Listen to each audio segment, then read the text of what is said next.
Good evening, everyone. I'd like to call this regular meeting of the HERE Commission to order at 6:37 PM, and we will start with the Pledge of Allegiance, which will be led by Commissioner Chavez Morris.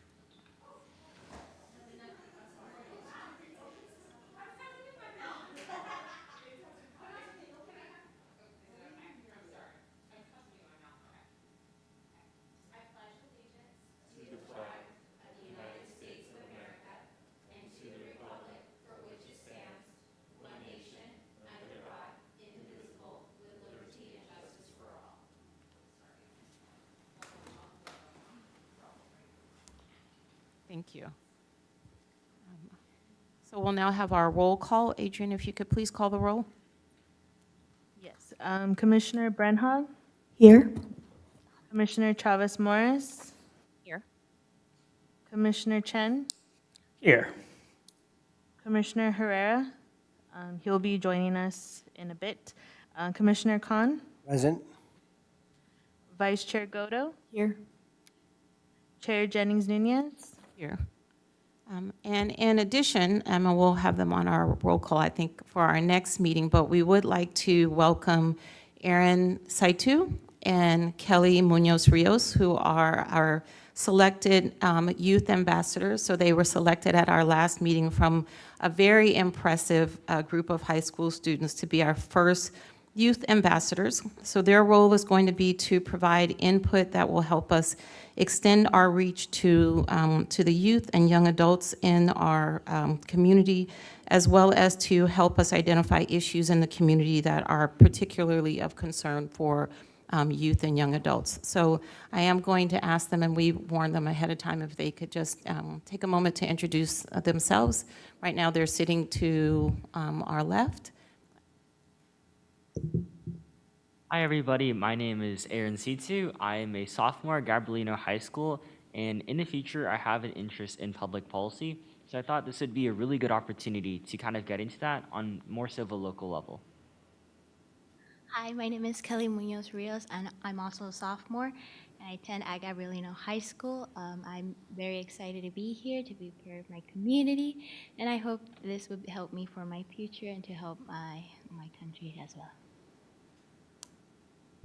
Thank you very much. So we really appreciate you taking the time to attend these meetings and to provide your input. It's going to be really helpful.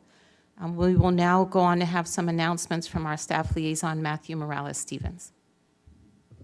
Tonight's meeting is live streamed on Cable Channel 3 and our online platforms. If you wish to address the HERE Commission during tonight's meeting, we request that you please complete a speaker's card and hand it to the clerk, Adrian Franquez.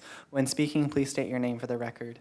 If you wish to be added to the distribution list to receive HERE Commission agendas, please email your request to herecommission@sgch.org. Thank you. So agenda item number 1 is approval of our agenda order. Are there any objections to the agenda order? Great. So hearing none, the agenda order is approved. We will now go on to our next agenda item, which is public comment. This is the time set aside for members of the public to address the HERE Commission on items of interest that are not on the agenda, but are within the subject matter jurisdiction of the HERE Commission. Pursuant to the Brown Act, the HERE Commission cannot answer any questions or take any action until such time as the matter may appear as an item on a future agenda. If you wish to address the HERE Commission, please fill out a speaker's card and hand it to the clerk. Matthew, do we have any public comments? We do not have any emails. Is there anyone here that would like? I didn't fill out a card yet. Hi, my name is Andrew. I think most of you know me. I just wanted to welcome the new youth ambassadors. I actually reached out to the city council to for them to watch the interviews, and they were really impressed with both of you and all of them, you know, and that was really nice. And I just want to make a general, I know you're going to talk about this safe space thing today. I'm really totally ignorant on what the whole safe space thing is. So when you do discuss it, maybe you could help enlighten me a little bit on that. That's all I have to say. Thanks. Thank you. So we'll now move on to the approval of minutes. Matthew, do we have any public comments on this action item? We do not. Thank you. Can I have a motion to approve the minutes of April 25th, or are there any corrections to the minutes from April 25th? I move to approve the minutes. I have a first from Vice Chair Godo and a second from Commissioner Khan. Adrian, if you could please take the vote. Commissioner Breinhoff, Aye. Commissioner Chavez Morris, Aye. Commissioner Chen, Aye. Commissioner Herrera, Commissioner Khan, Aye. Vice Chair Godo, Aye. Chair Jennings Nunez. Aye. Motion passed by a vote of 6 ayes, 0 nays, 0 abstentions, and 1 absent. Thank you. So now we are moving on to discussion item number 4A, which is going to be our presentation for the evening. So because we had some scheduling changes, it actually opened up an opportunity to be a little bit creative with tonight's presentation. So most of you have heard of TED Talks, but to just provide a little bit of background for those who may not be as familiar with it. About 30 years ago, a graphic designer, architect named Richard Werman brought together basically a group of really smart, very interesting people to share their ideas on technology, entertainment, and design, and hosted the very first TED Talk. Since then, the organization has gone on to grow in concept and in outreach, and now TED Talks, or the universe of TED Talks, includes local TEDx talks like the one that we're going to see here, TED Talks that are specific to certain institutions like medicine or to youth, and then has local audiences and global audiences. So tonight's TEDx talk is from James Lacine, who is one of the co-founders of the Trevor Project. He's going to tell you a little bit more about the Trevor Project, but we're going to use this short but really powerful TEDx video talk that he gave about 7 years ago as a way of ushering in Pride Month, which is going to start on June 1st and is a celebration of the LGBTQ community.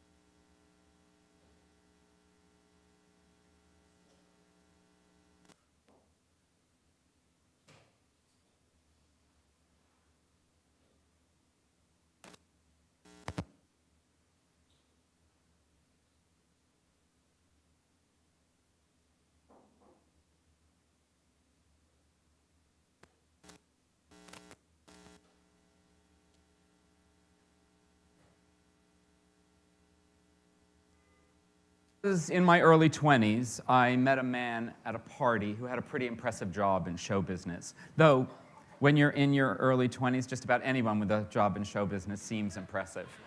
But the reason that I remember this man is because he told me point blank that I would never make it. Not big, not in this business. Really? I say. Yes, and do you know how I know this? He asks me. No, I say, I don't know. Noting that I say no twice in the same breath, which can't be good. No, no, as though something deep inside me didn't really want to know. But never mind, here he goes.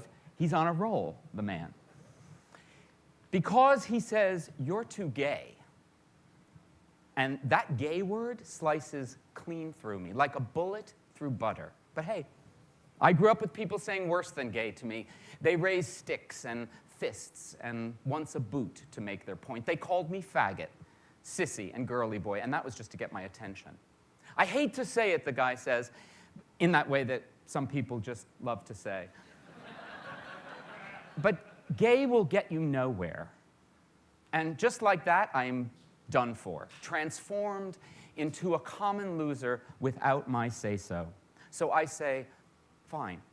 But wait, let me get this straight. Are you suggesting that in order to be successful, I will have to be less gay?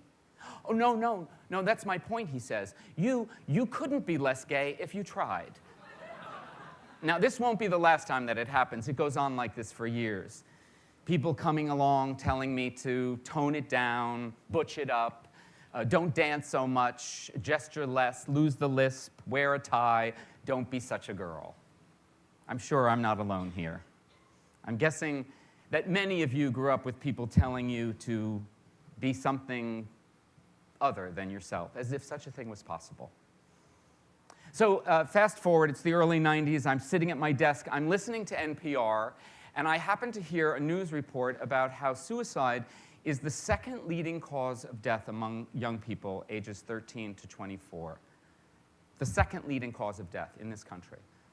And then they just casually mention the fact that gay and lesbian young people are 3 to 4 times more likely to attempt suicide than their heterosexual peers. I'm shocked. First by the statistics, and then when I do a little research, by the fact that nothing is being done to prevent this loss of life. Now, as a storyteller, I've learned to be alert to this kind of a moment when the story that's quietly living inside me is suddenly awakened by the circumstances outside myself. And then I have no choice but to tell that story, send it out into the world with the hope that maybe, just maybe, that story will change those circumstances forever. So not long after that, I wrote a story about a 13-year-old boy named Trevor who discovers that he's gay and figures that it'd be better if he wasn't around anymore. Fortunately, he doesn't go through with it, and he decides to live another day. But Trevor's not just the story of a kid in a panic over being gay. It's a story of anyone who feels that they just don't fit in no matter how hard they try. The story of what it feels like to be gloriously and inevitably yourself. So I started performing that story of Trevor as part of a solo show, which I did here in New York off-Broadway about 20 years ago.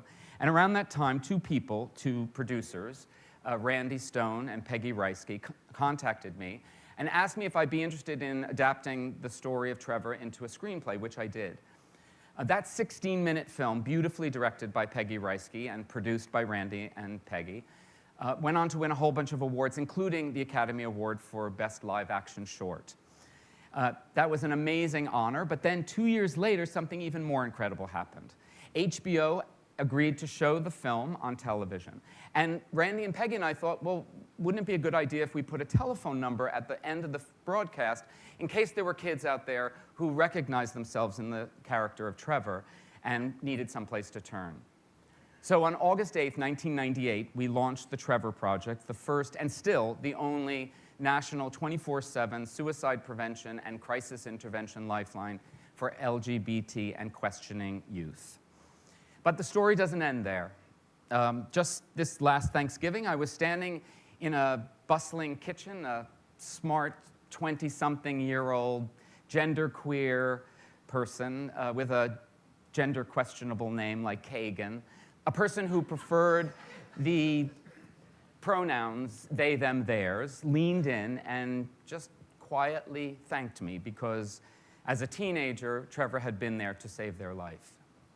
Now, this is not the first time that this has happened, but every time it happens, I'm so struck by the reality of this human being standing there in front of me, a person who might not have made it through had it not been for Trevor.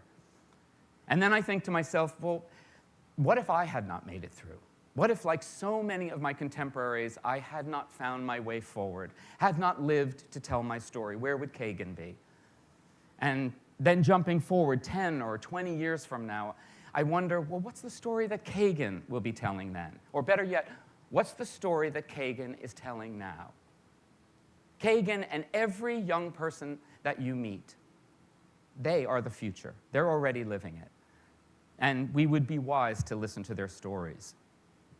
So Jordan was 13 when she first realized that growing up gender neutral in rural Tennessee was going to be tough. She was verbally harassed in her church by a fellow churchgoer. Rather than walking away, she decided that she was going to transform her church through dialogue. And not satisfied to merely make it better for herself, she decided to visit every LGBT inclusive church in the state of Tennessee, making sure that they were not only gay-friendly, but gay-inclusive and gay-affirming as well. The next year, she had created a directory of safe places of worship for LGBT young people in her state. At 19, Connor came out to his teammates, making him the first out college football player in the country. Not an easy thing to do, considering he has 3 older brothers and a father who didn't exactly welcome the idea. But fortunately, it turned out well for Connor, and he went on to start an organization called Out in the Streets, supporting young people who have been kicked out of their homes for being who they are. And Jazz is 15. When she was only 9, she was a founder, along with her parents, of the Purple Rainbow Foundation. This is an organization that supports trans kids and their families. Not everyone's as lucky as Jazz to have a family as supportive and accepting, and this is something that Jazz has always known. So when she was only 12, she started making and selling mermaid fins to raise money for the foundation. She's now a committed activist, a celebrated author. She was named twice by Time magazine as one of the top most influential teens in the country for 2 years in a row, and she has her own TV show called I Am Jazz on TLC, beginning its 2nd season. And then there's Tyler. I first met Tyler in 2006. He was posting videos from his college dorm room, encouraging young people to be themselves and telling them about the Trevor Project. I was so impressed, I sent him a postcard just encouraging him. 10 years later, Tyler Oakley is a YouTube phenomenon with over 7 million followers. He's a best-selling author, and he's a champion of young people everywhere, actually daring them to be themselves. So this is what it looks like if you have the commitment and the support and the love of your family and community. Ironically, these young people have taught me what it looks like to really make it big.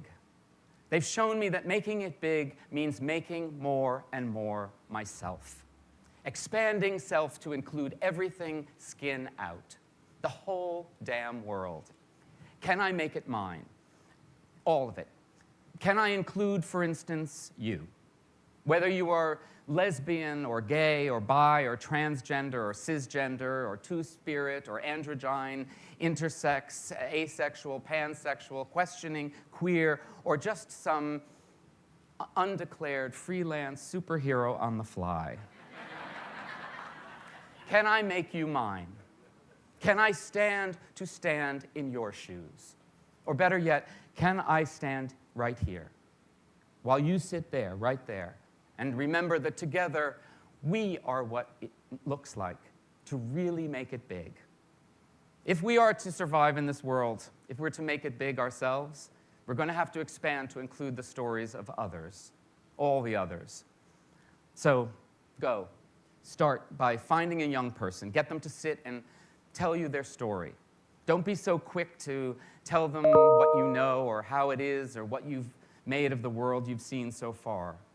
Instead, listen for the sound of the future. And then, I dare you, do everything in your power to help them make it big. Thank you.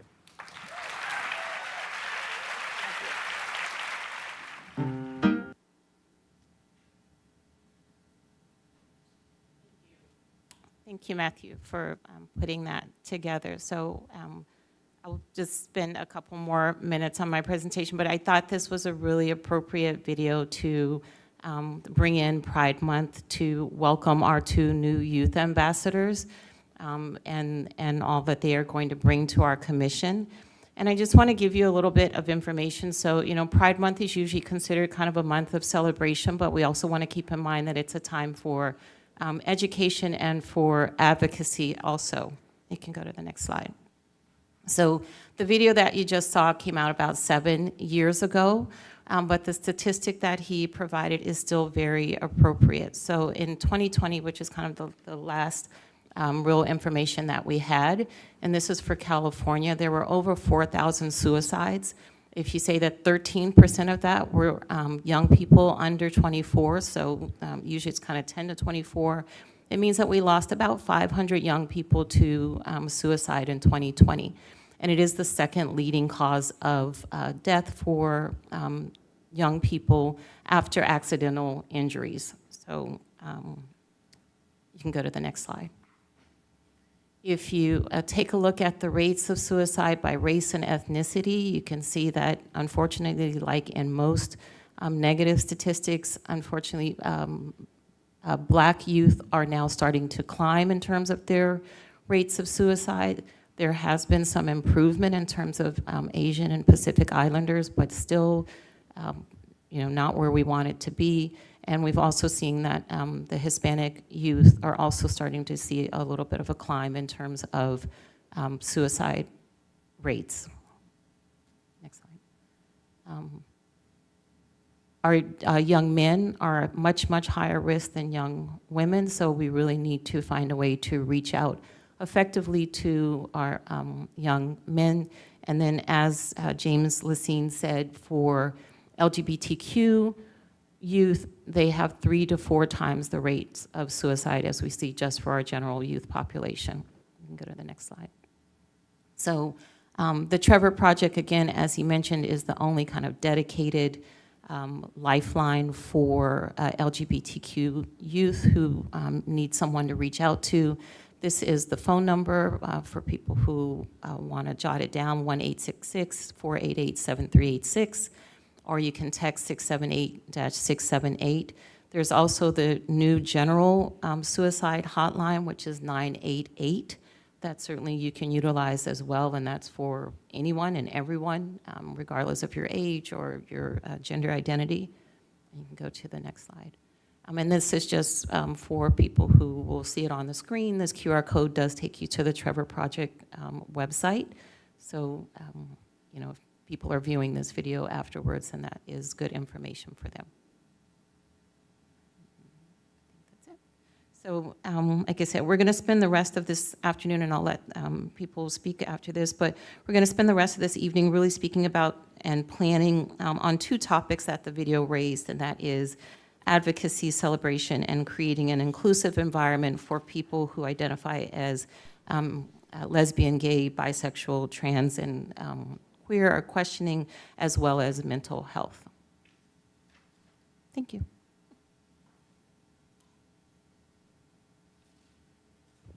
If there are any comments, we'll start down here. You don't have to have any, but if there are any comments that you would like to make for our youth ambassadors, please do. Before we jump to comments, we didn't have any emailed public comments. Was there anyone in here that wanted to make a? No?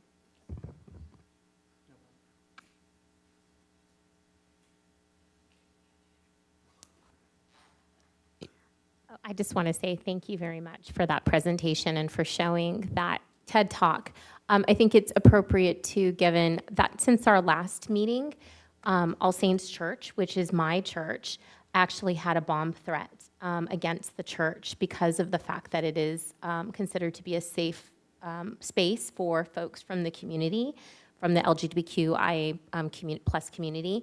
And the bomb threat was actually directly made against the church because of the work that they've done within this space. And so I'm grateful that, nothing came of it. However, the community and the parish has really doubled down on their efforts to continue to maintain that space despite the threats against them. And I think that's just a really perfect example of why we need to advocate for space, and that allyship is not enough, during these times, and that we really have to create and actively work towards creating these safe spaces for folks.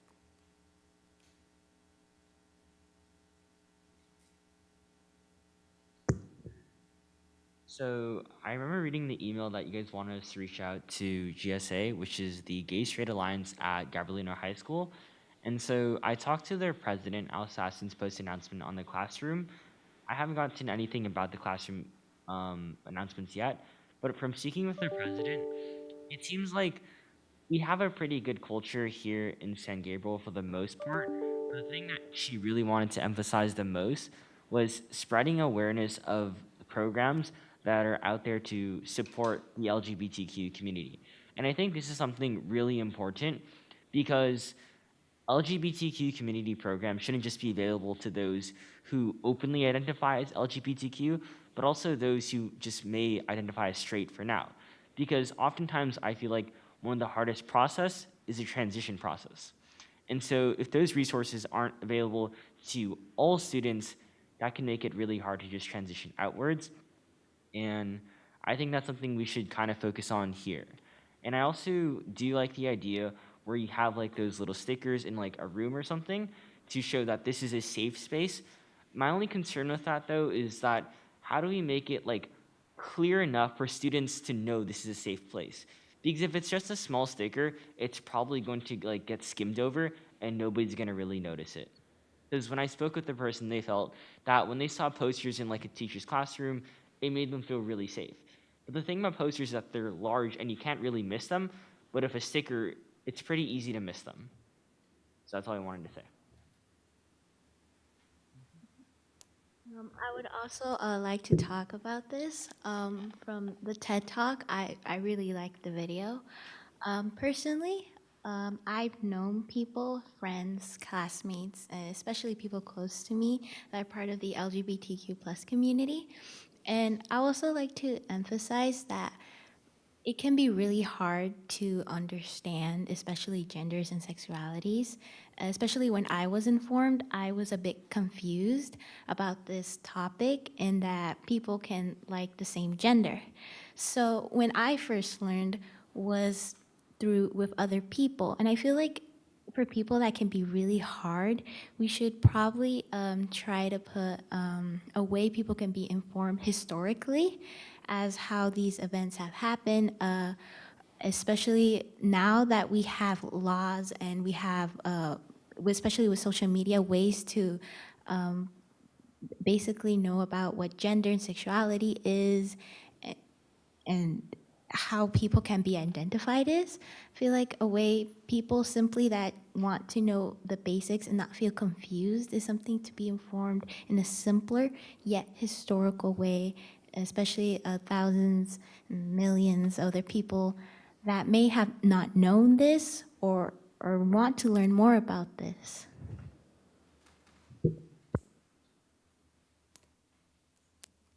Thank you so much for your really valuable input. We're really excited to have you on the commission with us because those are exactly the kinds of feedback and information that is really valuable to us as we continue planning our activities. So thank you both very much. And thank you, Chair, for putting that presentation together. I think it's a great kickoff for our meeting. So thank you guys for sharing.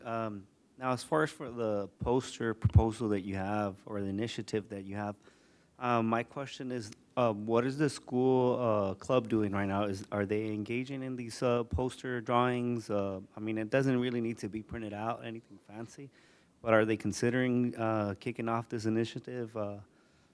Or where are they at with that? So I'm not a part of GSA myself. I just happen to know the president. But as far as I know, they haven't really taken any initiative of it. The reason why I bring it up is because I remember in a past meeting, somebody brought up the idea of a sticker. And that's also like one of the key indicators that I think was part of the Safe Space campaign, which is like you put some kind of logo for businesses to see it.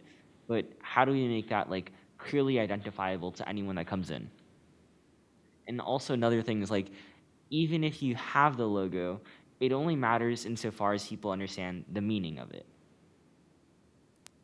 I think that's key, and part of the campaign that we'll be talking about later is the educational portion. So I think you're right on target that it's not just the stickers going up in various locations, but a whole campaign, PR, publicity, and outreach so that people understand what it means when they see it and what it means when they agree to display it. But I think that you're right on track.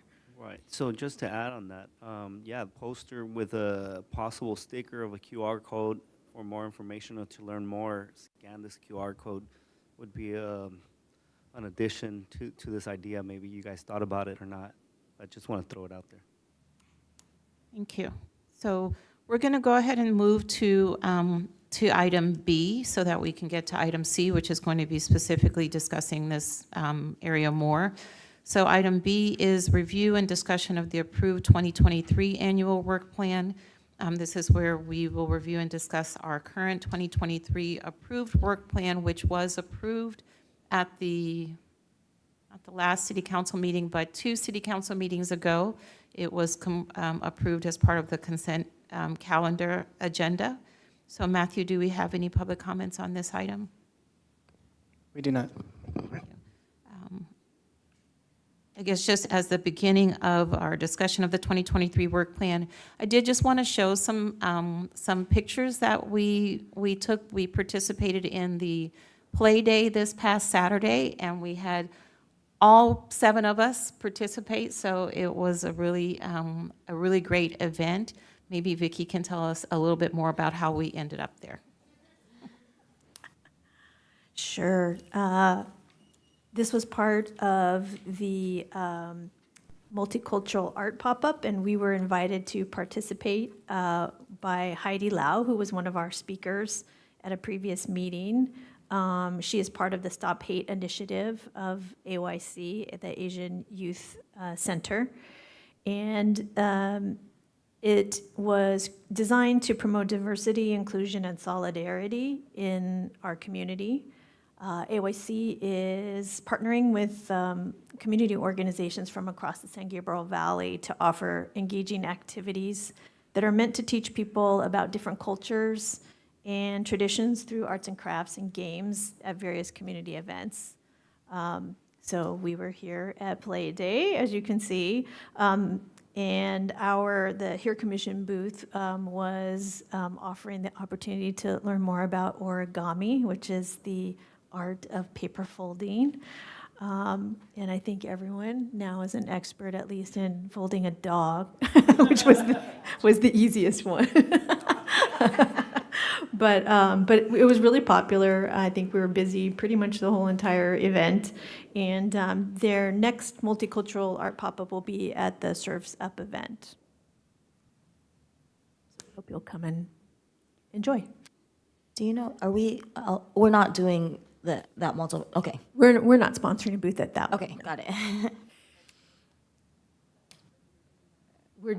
I think we're doing our own booth, but we're not going to be part of AYC's, just to clarify. We're not going to be part of the multicultural pop-up, but we, I believe, to continue our tradition, will be sponsoring our own booth.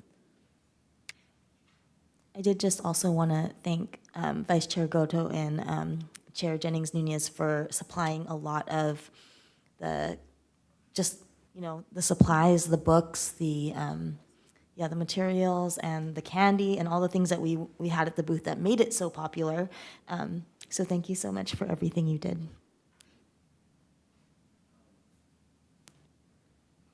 It was really fun, so thank you so much. Thank you so much. For next time, Matthew, we should probably incorporate our youth to see if they want to volunteer, and then I will also extend the invitation to the people that interview as well, if they want to participate in that opportunity also as well. That just input that I wanted to share. Commissioner Brenha had the great idea of the Google Doc to put everyone's time slots. That's what we'll be implementing for the SURSUP event. So I'll send that out via email. So if you'll put down the slot in which you are signing up for, so that way everyone can see what each other has signed up for, and we don't have the large amount of people at the end and not as much help. Instead of Google Doc, we should use, and I'm totally blanking on the sign. Thank you, yes. Right, so I can create it and send it to you and send it out. Sure. It just makes it a little bit easier, I think, to manipulate. I feel that it was pretty impressive, the material and the learning that we've done, and most of the children sort of surrounded the booth, which was pretty impressive. And a great idea to just do the origami there. Thank you. Matthew, are there any other items under just the 2023 annual work plan that we should discuss tonight? Not at this time. Did anyone else have anything else that they wanted to bring up from our general work plan for today? And we will get the work plan to our 2 youth ambassadors so that you can see what areas we would like to focus on for this year, which ends in December, but well, so that you can see what we would like to focus on. Okay, so we'll move to 4C, which is the discussion of Pride Month and our Safe Space campaign. At our Chair, last meeting, I'm sorry. Just, I know we're going to talk about the Safe Space campaign and also the Mental Wellness Expo, and that was kind of what we were hoping to kind of focus on in our booth for the Surf's Up event. But do we want to talk about the Surf's Up event at all? Like anything else that we would want or need for that event? Is that part of the work plan discussion, or? It's going to be part of my understanding is our Surf's Up event is going to be centered around our Pride Month Okay. campaign, correct? Yeah, but I think you bring up a good point, because I think what we have been missing at our tabling events is more information about the HERE Commission. And so we didn't really have time to put together any kind of one sheet for the play day, but maybe that's something I think Commissioner Bernhag brings up a great point, that we should also be promoting our meetings and hopefully what the commission is doing. So I don't know if we'll have time. Do we know what's the date on the Surf's Up event? June 22nd, 6 to 9:30. Okay, so maybe that's something we want to talk about, if we want to have some kind of one sheet or. Or if I can also make a suggestion, is maybe we do kind of like what we did with like the QR code, and just maybe have the QR code on, on the table somewhere so folks can scan it, and then it'll advance to the website, just in the interim. So until we have time to build out something more, collateral material that's more. And that's what we've done at the National Night Out booth. It just didn't happen this time around, so we'll do that. But definitely what you said. But yes, we're going to incorporate all of that in this discussion. Okay. How about having a placard that says, this is the HERE Commission, this is what we do, blah, blah, blah, blah, our mission statement? Because I don't know who was there, but somebody asked us what kind of organization we were, or if we were a church or something, but clearly we're not. So it's a placard that says, this is what we represent. There was a sign, and I didn't get a picture of it, but AYC did a poster board for each of the organizations that included the HERE Commission's mission, and it was translated into multiple languages, and I was remiss in not getting a picture of it, but we might be able to reach out to Heidi and see if we could get that verbiage, because I think that's a good idea. I don't know how many people read it, but it was at least posted on our booth. Hopefully they haven't destroyed the signs and we can just get the sign, because it was very nicely done. Commissioner Khan, do you have? The commission's going to now discuss our plans for Pride Month, and I'm sorry, I think I said this already, development of a safe space. What I was going to just comment on is that Commissioner Khan did educate us at our last meeting about the use of this term safe space, that it has some negative connotations in certain communities, particularly in our Muslim communities here in San Gabriel, due to some kind of police campaigns that happened a number of years ago. And Commissioner Khan, you can remind us again. But we decided after that discussion to utilize more of an all are welcome campaign as opposed to a safe space campaign. Maybe Commissioner Khan, you can just remind us. Yeah, after 9/11, all the way through 2012, the LAPD and the FBI implanted little people in the mosques to incite, or to, basically it came out afterwards that there were incentives provided for people to sort of incite so-called terrorists, and then whoever had some thoughts about blowing up some buildings or something, they would be offered a safe space. And so the program was called Safe Spaces.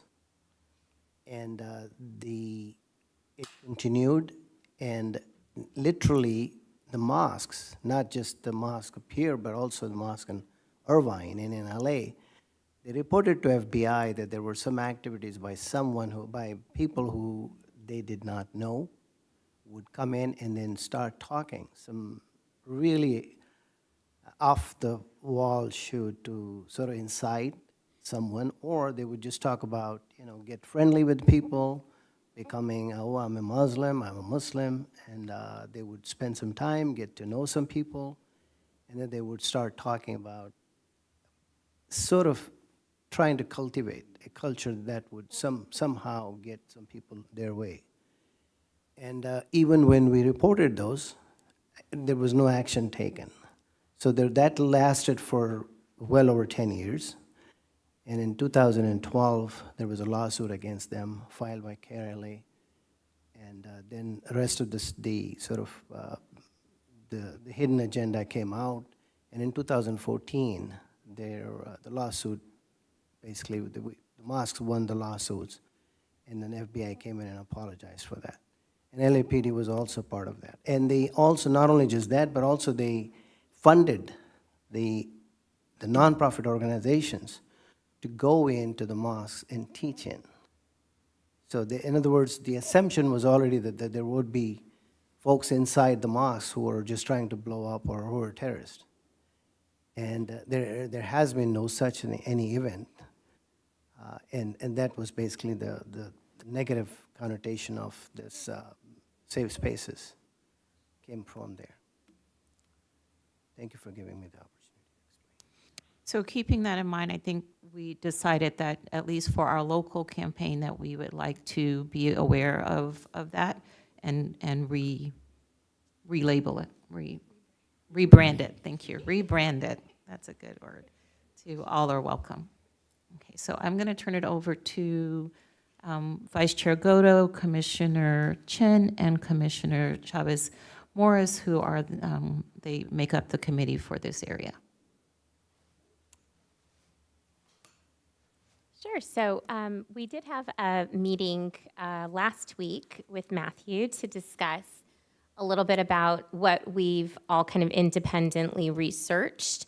And, we look towards other communities across the United States that have had some type of a similar campaign, whether it be one that is launched through a Chamber of Commerce, through a municipality, or through a police department. One of the, I think we've got some of the pictures there that I think you're going to share as well. So, we were just kind of sharing what was out there in the universe and what we found helpful from all of these different municipalities and organizations that are out there promoting an inclusive space. And some of the things that I think we landed on, and I don't know if that's included in there. Is that included in here, your the framework, yeah.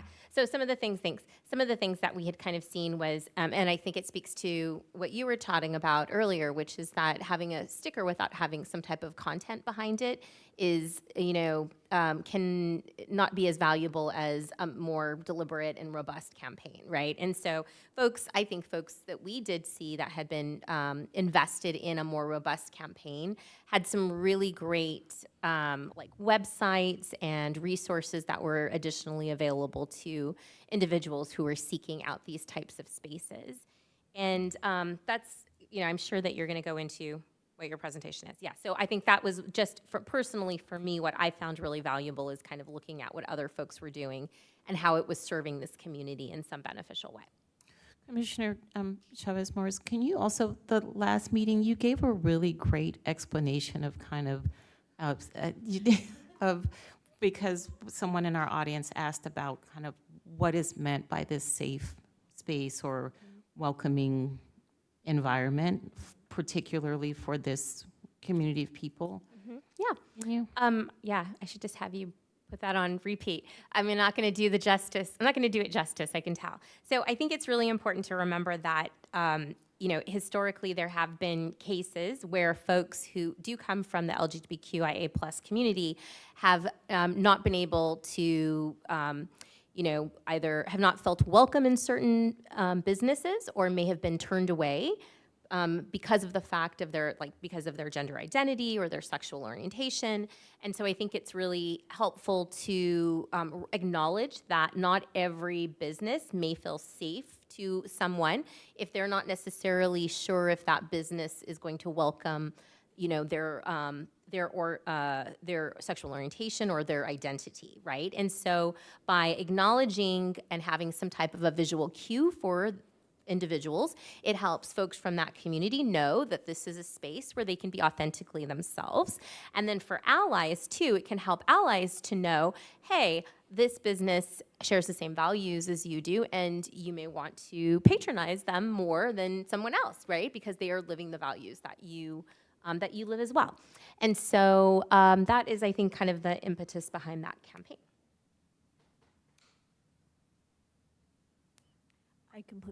I completely missed the meeting, so my apologies.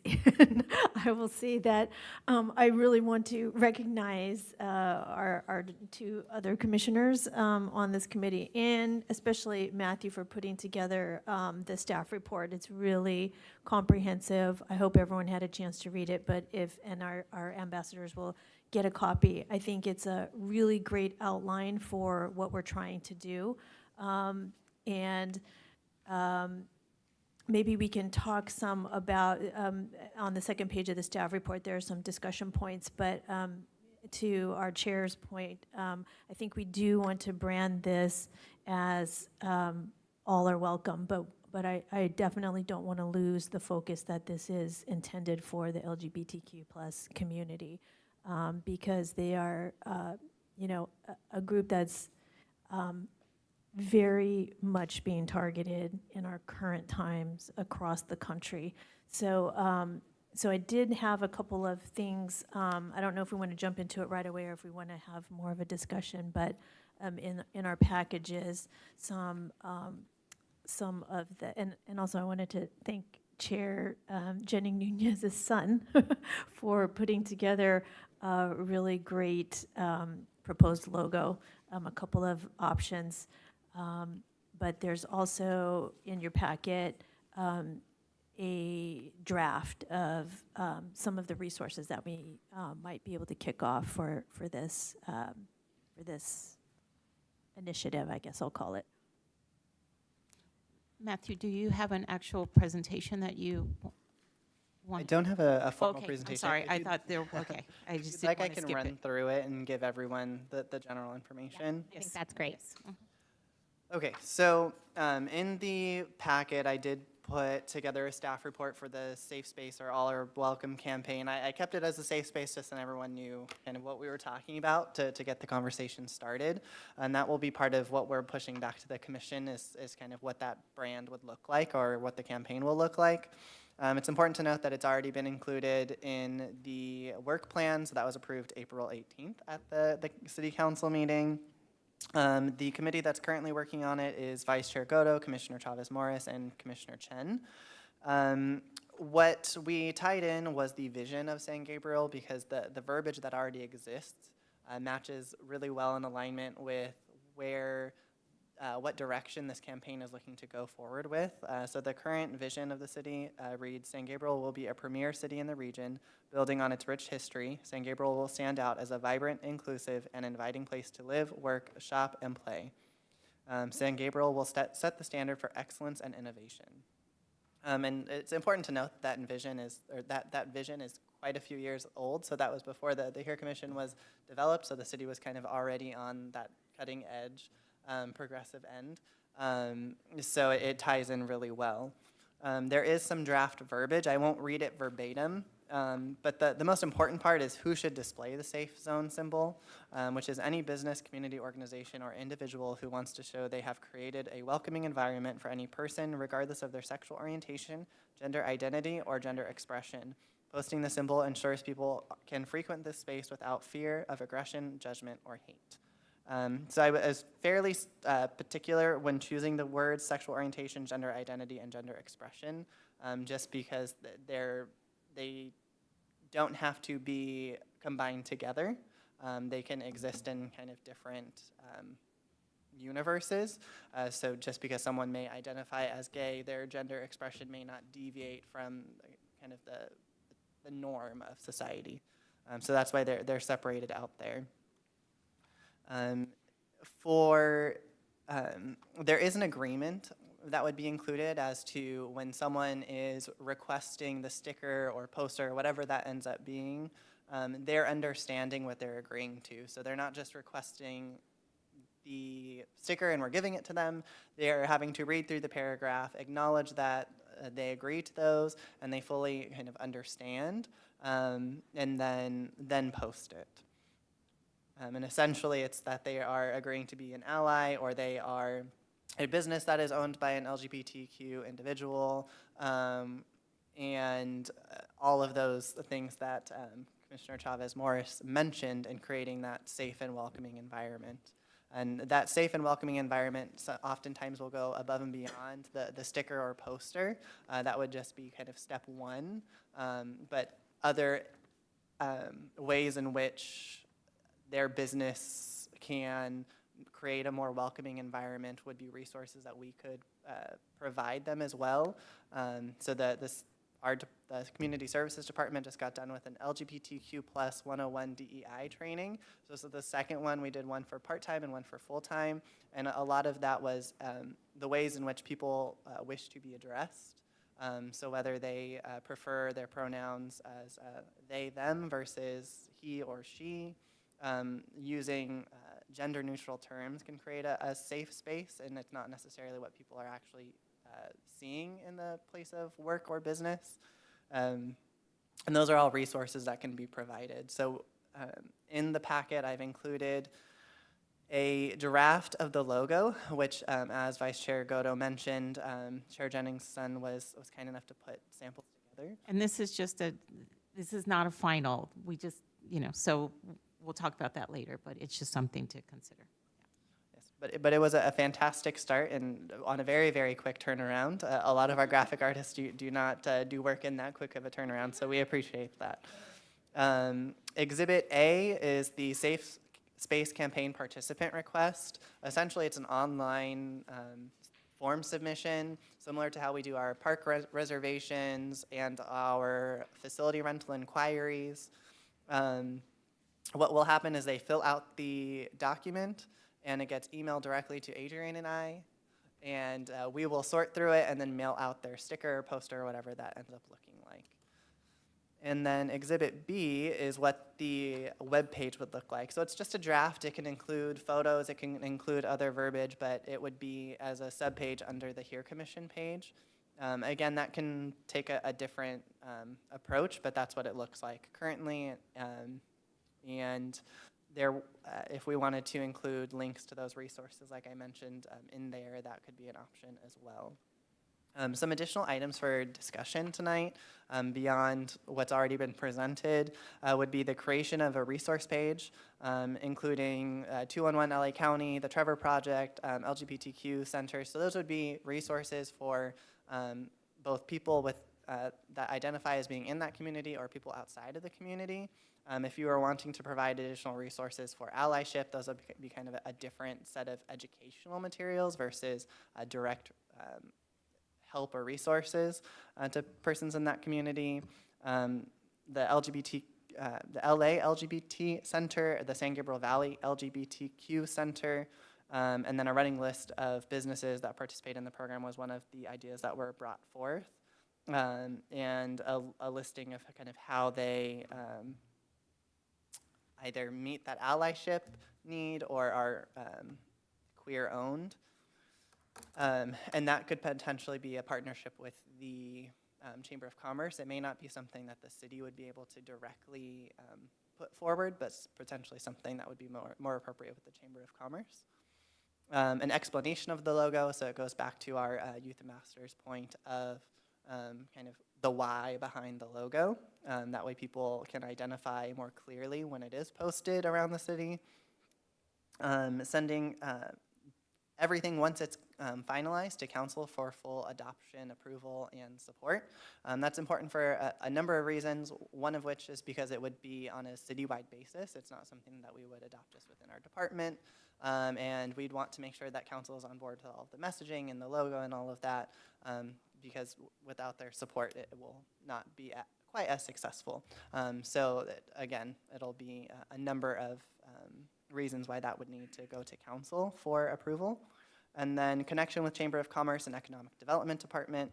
As I mentioned in our meeting, our Economic Development Department would have that direct relationship with the businesses, whereas our department, yes, we have some relationship with the businesses, but they would have those direct contacts to push out the word of the campaign, and of course, the Chamber of Commerce.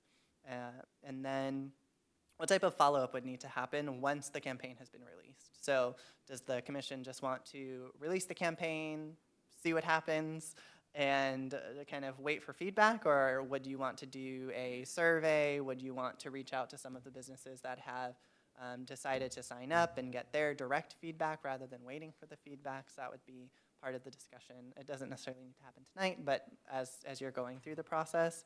And then, again, the development of the official name of the campaign. So it sounds like it would be the everyone is, all are welcome would be the name of the campaign, but Would it be okay to be all are welcome safe space campaign? Like, I don't know if we want to tie it to the bigger, more known campaign, which is branded as the Safe Space Campaign, but put all are welcome in front of it just to distinguish it from anything else.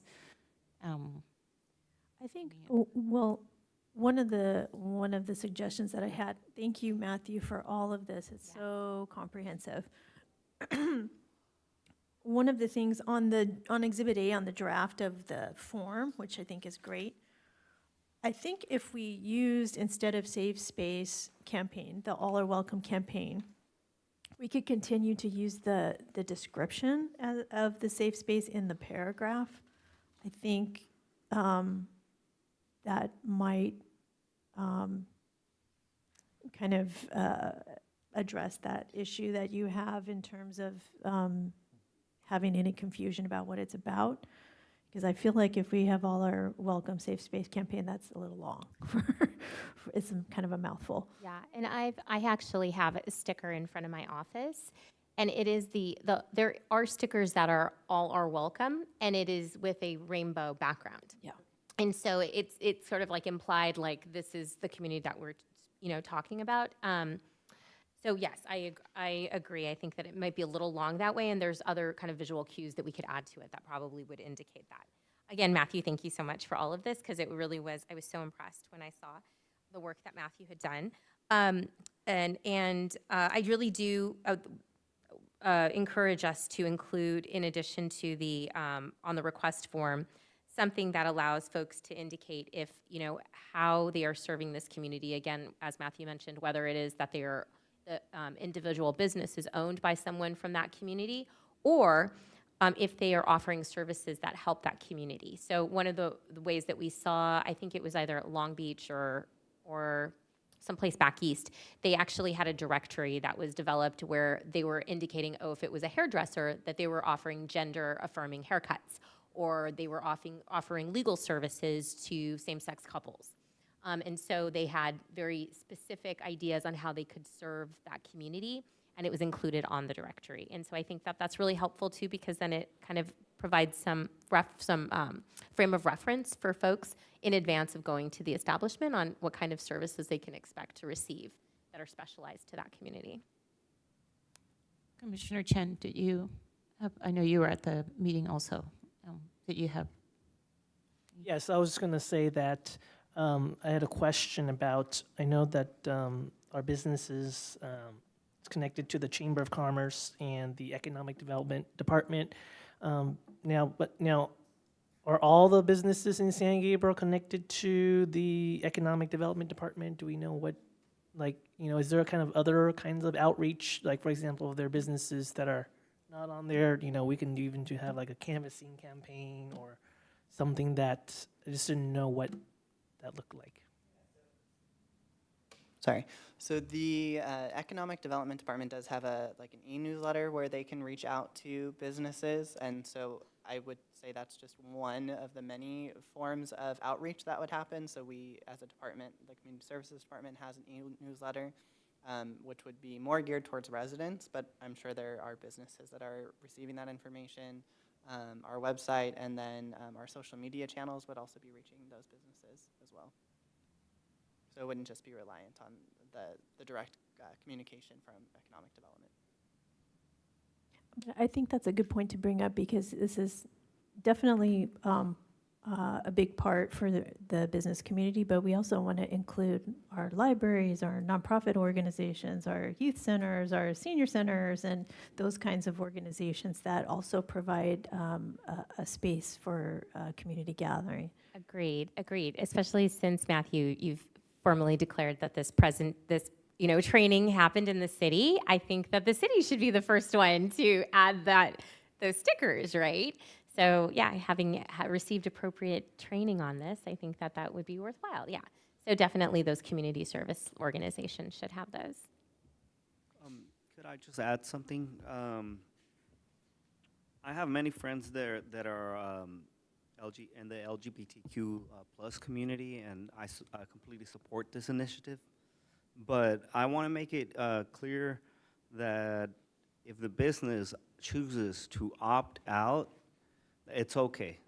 It's safe for them to opt out. It does not mean that we're not gonna stop shopping there. They might opt out for religious purposes, for fear of retaliation. I just want to make sure that it's safe for them to not have the poster. I think we're all in agreement that this is an opt-in type of a program. Right. Yeah. I So wanna make sure that it's kind of clear somewhere in the fine print and a clear understanding, because the last thing we want is a negative impact as well as far as with commerce. So I would say, as Commissioner Chavez Morris just reiterated, it's an opt-in program.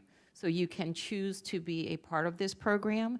If you choose not to, there's nothing that you need to do. So it's not like we're sending out stickers to every business and now you have to say, I don't want to be a part of it.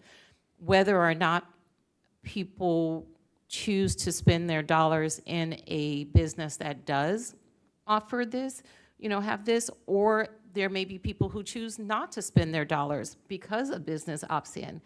We don't have any control over that. That's a But personal. that's a personal Right. decision, just, And I right. agree. yeah, and I don't think that not participating implies that you're against or Right. anti that community. Right. It is just something that's available for folks who do want to make that extra effort. Absolutely. I just want to make sure that that's clear.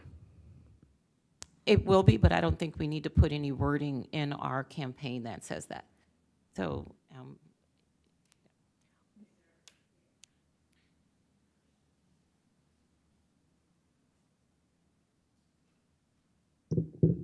Hi, I also want to regard with also the businesses that want to be part of the program.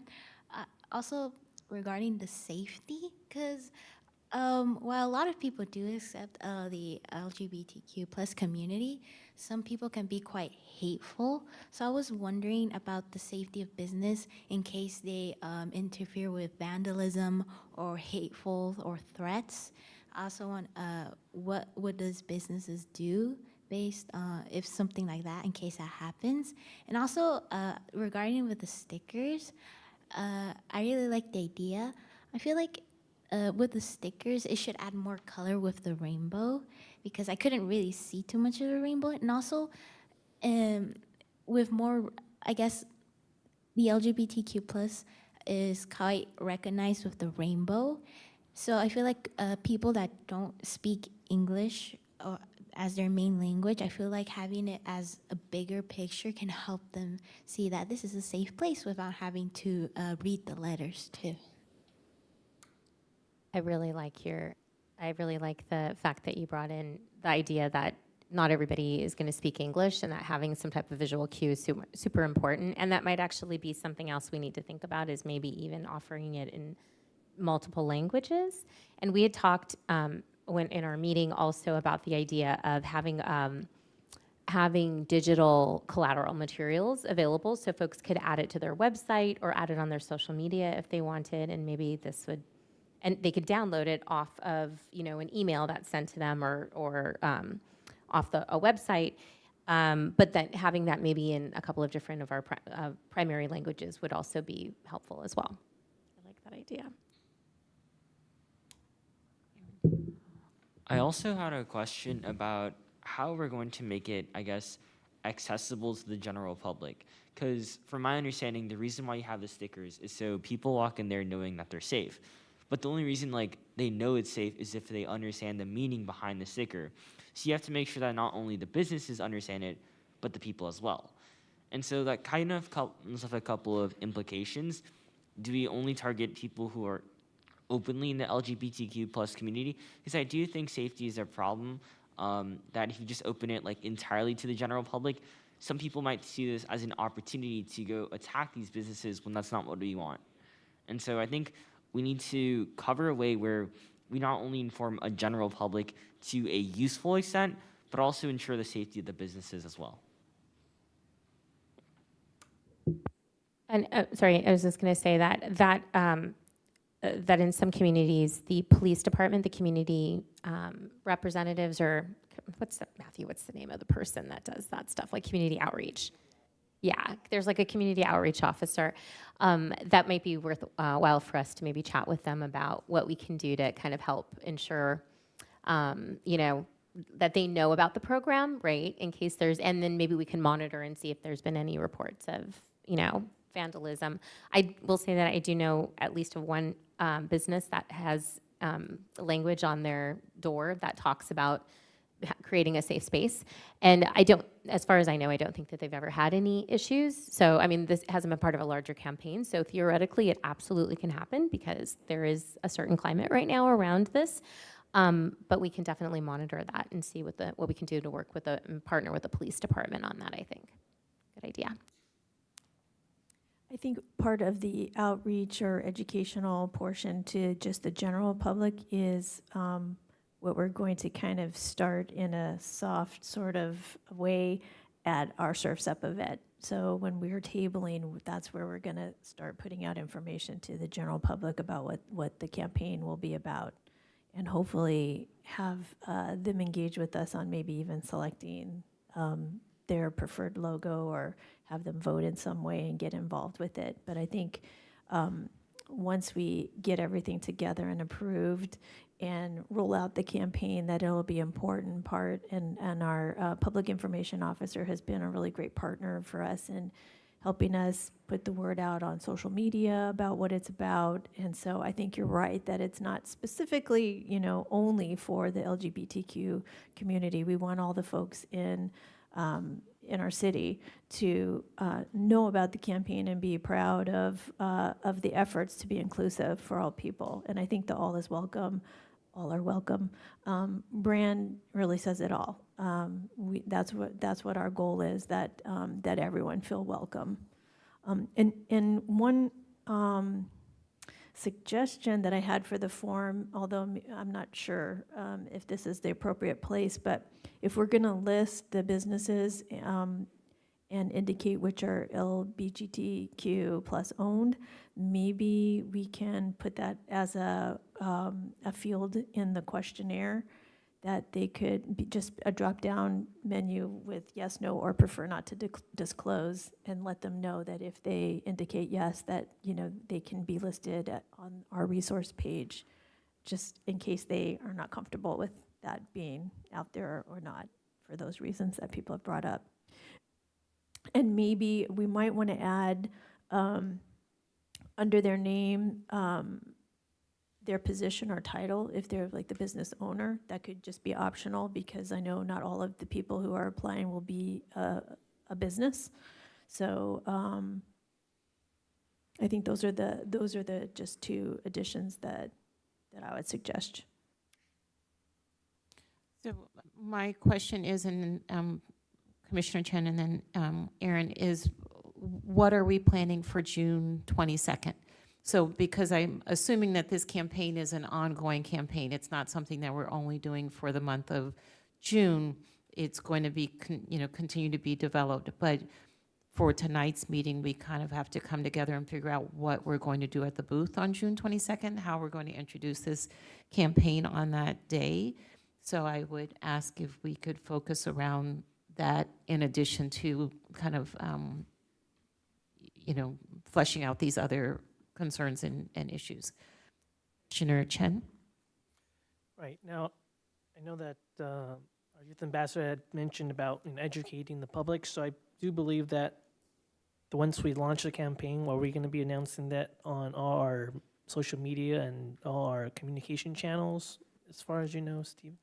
That would be my thought, but we would Yeah, I need to think- just confirm with everything, with our public information officer and with city management, just to double check everything. Sorry, just, is it okay? I'm so sorry. Just a question, because it's off kind of more the practicals about like what things have to be approved before all of that happens and the timeline for that. Just, does the campaign itself have to be approved by council? Is it just a logo that we're getting approved?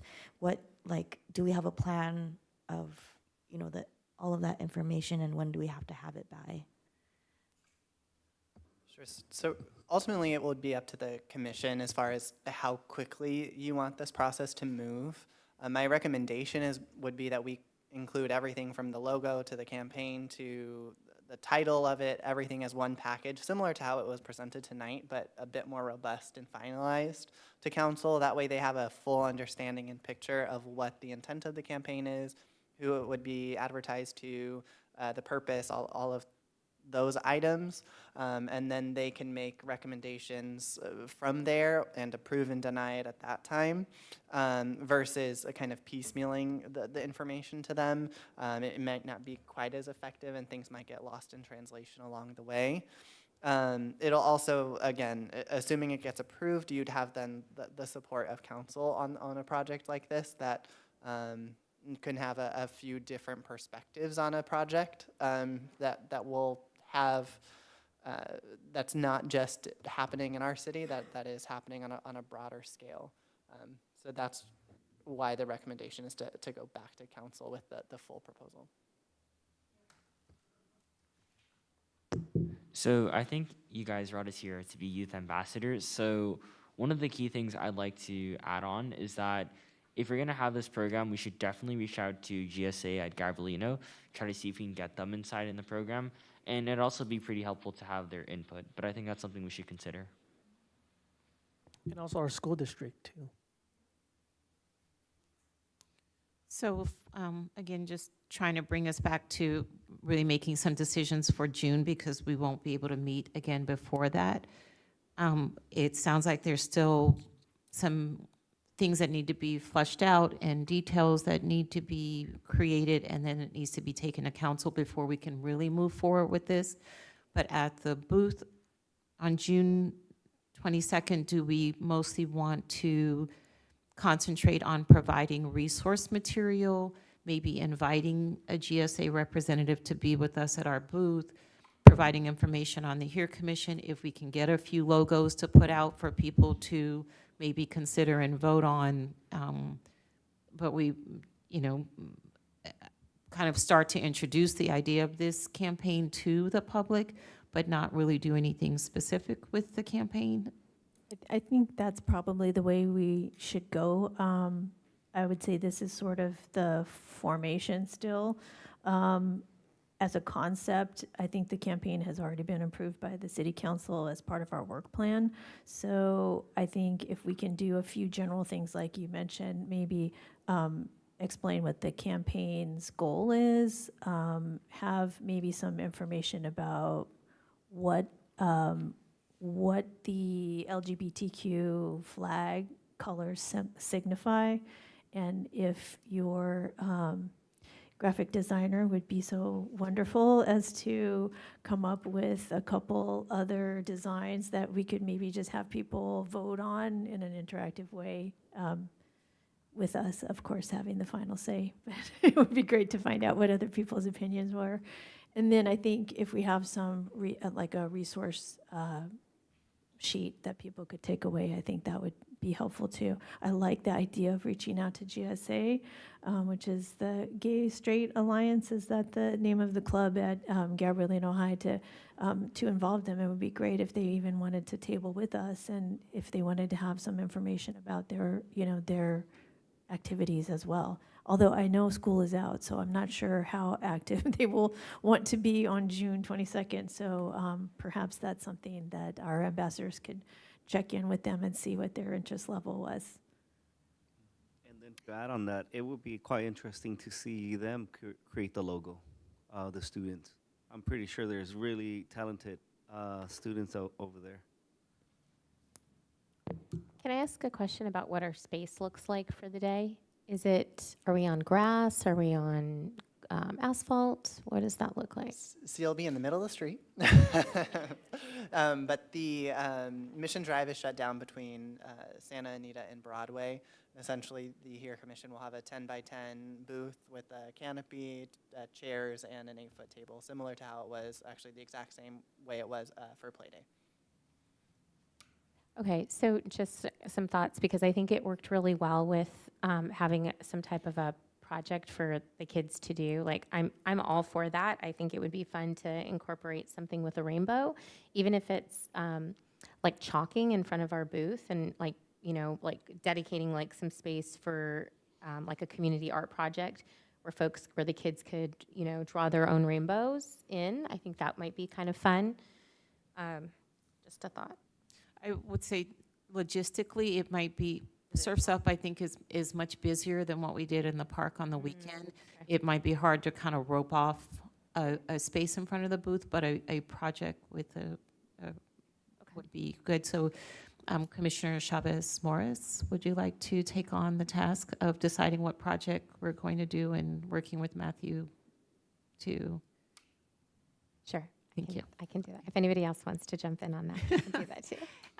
And then if we could ask Aaron and Kelly to communicate with the GSA students before school is out and get the information to them. And we will also have you as part of our Sign Up Genius to hopefully be able to participate. And if there are students from Gabrielino who would also like to be there, then we'll find a way to incorporate them as well. If they want to bring materials with them also. I don't know if we can assign, maybe Matthew put a number of local resources, and Aaron also mentioned, and Kelly mentioned, having those resources available to the general public. If maybe we can assign one of these resources to each of us to contact and see if they can mail us some materials to put out at our booth. So would people be willing to do that, make a phone call? Okay, so I'm just going to assign. So 211, anyone? Rick, can you take 211, LA County, and contact them and ask them if they have any pamphlets, handouts, anything that they can send us in terms of local LGBTQ resources or information? Is this something that Matthew can send like a general email to the main points of We contact? can, but we can't discuss it after that. So that's why I'm trying to assign it now. Because of the whole Brown Act thing, then we're stuck. So that's where we fall short whenever we have these projects, is if we don't get it discussed here, then, you know, Right. we can't discuss it. So Commissioner Herrera, would you take the Trevor project? Sure. Commissioner, go to the LGBTQ Center, Long Beach. I'll take the Los Angeles LGBT or LBGT Center. Commissioner Chin, will you take the San Gabriel Valley LGBTQ Center? Although I've tried to get in touch with them a number of times. I don't know if they're open or not, so we'll see if you have any luck. And I don't have another one, so Commissioner Brown, you get off the hook with that one. I'll help. I can help Commissioner Chavez Morris with Beautiful. activities. I'm Pinteresting ideas right now. Youth Ambassador Aaron? So I wanted to address what Mr. Herrera said earlier about having the GSA students making the logo. I think that's a good idea. So would you like me to formally offer them and see if they would like to make the logo? So what we're doing is gathering logos. So yes, we would like for them, if they would like to submit a logo, then that would be perfect. The other thing is, if you want us to like spread information about the event, do we have like any flyers or anything that we can share? So I'll send out a flyer for the entire Summer in San Gabriel series. The back page will have a quarter sheet just dedicated to Surf's Up, so I'll send that to the commission and our ambassadors tomorrow morning. Matthew, and I guess I'll ask the board here, when is it officially kicking off? Like, when are we making that social media announcement that we have this campaign? And not until it's been approved by council. Okay. The only reason I asked that, because it would be suitable to have something ready to blast out on social media on Pride Month, which is the month of June.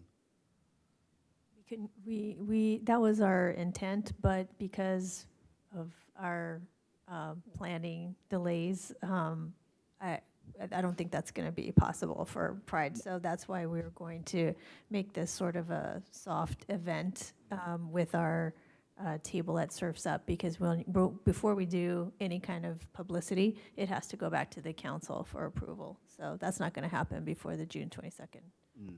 Got it. Not June. more to come. Happy Pride Month. We're working on something more to follow, kind of thing in June. That's the whole booth. That is the booth, yeah.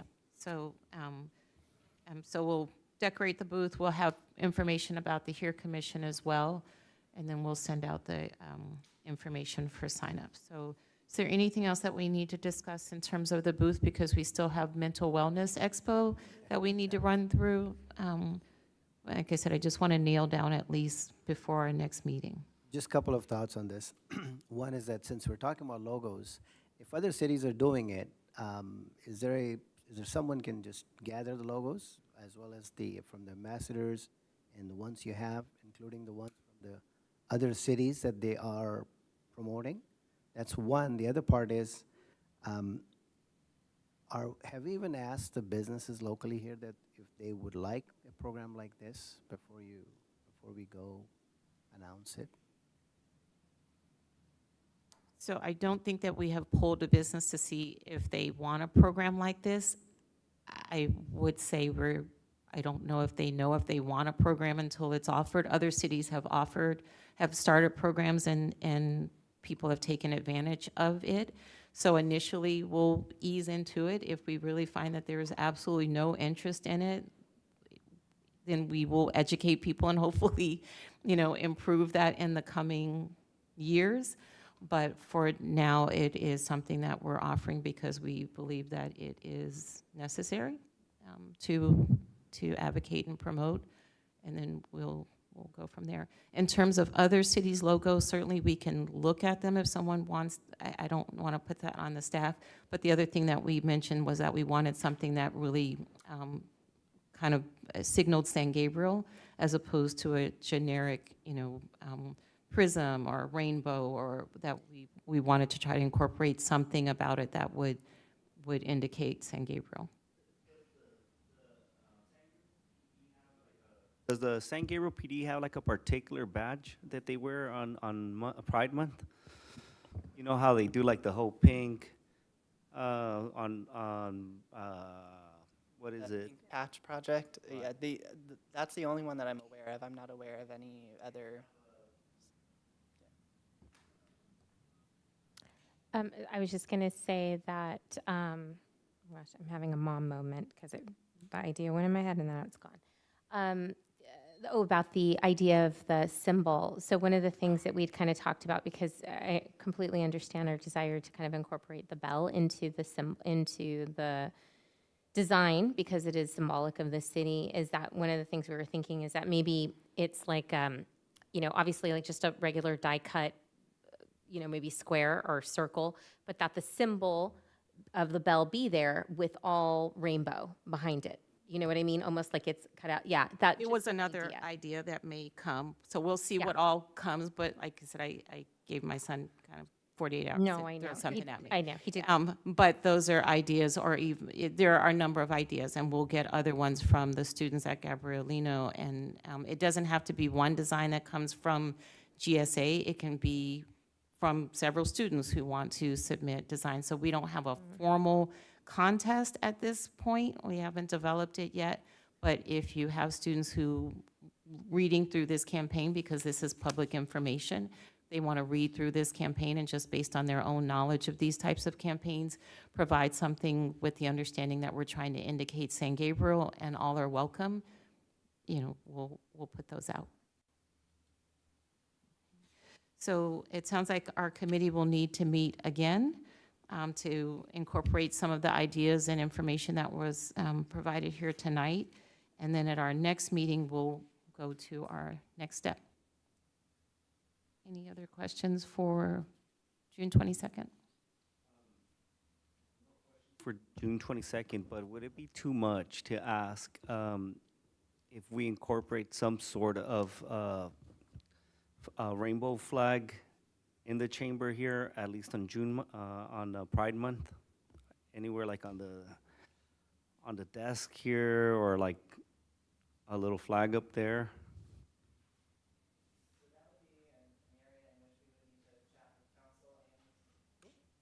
That's an area we'd need to chat with both council and our city manager, Mark. Again, a broader discussion. It's been done in other cities, but typically comes with a much broader dialogue, even once it actually is implemented. So it's not something that we'd want to just implement, because it will likely have a much longer conversation beyond the implementation. I think before we end this discussion, can we, everyone who's been assigned to find out if there are some materials that we can have at our booth, if everyone can maybe report back to Matthew whether or not any materials are coming, that would be helpful for us to know. We'll just set the deadline now of June 10th. I don't even know what day June 10th is, but we're just going to say by June 10th to please communicate with Matthew how you are doing with either with GSA, because that's school is just out. So if our youth ambassadors can communicate with Matthew whether or not you've been able to contact anyone, and if there is an interest in participating on the 22nd, and if we can give Matthew an update as to what we're doing. Thank you, everyone. So more to come, as Commissioner Herrera said, in our next meeting. So we're going to move on to D, which is our 2023 Mental Wellness Expo planning. It's D and E. So our commission members are going to continue to plan the 2023 Mental Wellness Expo, which is scheduled for Sunday, October 1st. Matthew, do we have any public comments on this item? We do not. And we'll start with Vice Chair Goto. Okay. I was going to let Commissioner Bernhog jump off, but I will just say our biggest announcement is that we were selected for the City of Hope Healthy Living Grant. Yay! So we will receive $5,000 for live translation services for our workshops. We might have to reconfigure them a little bit because the quote that we received was a little bit higher than the $5,000, and I want to be careful not to spend any additional funds that we might need for other things to cover that. But we also have to complete some paperwork to receive the funds, and I know Matthew already received those and is working to get some of the finance staff input on completing them. So that's great news.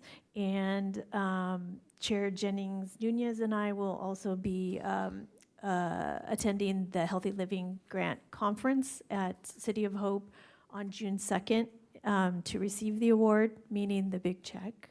We're going to get a big check, and then a big one. Not the actual money, but a big check. And we will also be able to hear from the previous year's grantees. So we'll get an idea of what kind of presentation we'll have to make in a year's time at the end of the grant cycle. So that's it for me, really. I'm going to kick it back to you. Just one other question for Matthew and maybe our city manager is, what do we need to inform our vendor, Spot On Interpreting Services, if there's anything that they have to do in order to be paid by the city? They probably need to fill out some paperwork too. Yeah, so they won't necessarily need to fill out anything, but we will need an invoice from them, as well as a W-9 from them, and then there'll be additional paperwork that I'll have to do on my end that no one else needs to worry about. Those are the two items I'll need. Okay, thank you. Okay, so can we just get updates from each of the subcommittees? Do you want to just go this way or this? Okay, he wants to start. So, I mean, I'm the activities subcommittee, and I do not have updates as of right now, but I am continuing to look for instructors in both yoga, Tai Chi. I mean, I can reach out to Summer Sky Energy Works again to do sound bath, and if that's what we want to do. And then I'm also still waiting to hear back from Active SGV about the CalFresh grant, so we can do, that kind of nutrition information, as well as if they have other instructors that they work with, because they do events similar, incorporating, yoga and other movement practices. So that's where I am at right now. And then, okay, so Commissioner Chavez Morris. So I think I did send you a list of elected officials that we would probably want to reach out to, which included also local adjacent city mayors as well. Something I think that we needed to bring up, though, is to take a look at the flyer. I don't know if we have the flyer right now, or if you want to, jump in there. Sure. So we do have the flyer from last year, but not an updated one for this year. So I think at our upcoming meeting, that will be Okay, yeah. a major item. That's something we're going to have to do, is take a look at the flyer and then update it. But I think to, not reinvent the wheel, and because I'm sure it's all fairly well recognizable by now, I think it's just going to be pretty much updating just dates and times. And then I'm trying to think of what else and then we just whatever letter is going to go out to those elected officials, we'll just have to update that. And I think you had sent us a sample of it at one point in one of our, and we'd already identified a couple of typos, but that was it. So that's all I had. Are we going to offer speaking roles to all of the electeds that we invite?